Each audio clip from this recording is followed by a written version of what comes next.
Баршаңызға сәлем, менің каналыма қош келдіңіздер. Бүгін ұялы телефон арқылы қалай өзімізге керекті анықтамаларды аламыз, сол жайында айтатын боламыз.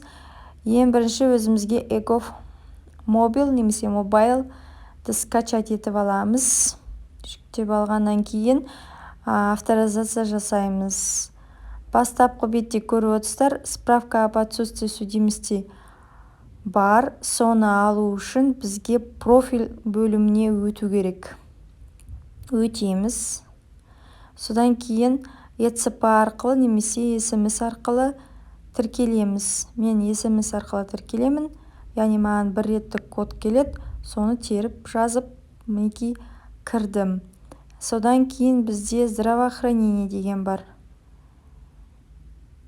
Яғни соған кіріп, мінекей каталог услугке кіріп, здравоохранение дегенді табамыз. Басып, осы жерден бізге керекті анықтамаларды табуға болады. Яғни бізге керек тубдиспансердан анықтама, наркодиспансердан және психоневрологический диспансердан анықтамалар керек. Соны заказать услуги деп басып, өтініш жібереміз. Содан кейін ол мінекей уведомленияда көрсетіп тұрады. Егер де осылай завершено деп тұрса, онда EGOV порталы арқылы өзіңізге жүктеуге болады.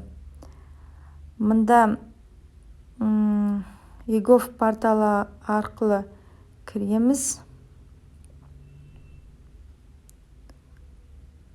Содан кейін e.gov-қа кіргеннен кейін бізге бұнда да тіркелуіміз керек.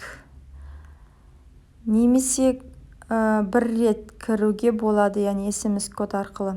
Кіру деп басып, бір жолғы жасырын сөз дегенді басамыз. ЖСН, телефон нөмірі, сосын кодты енгіземіз.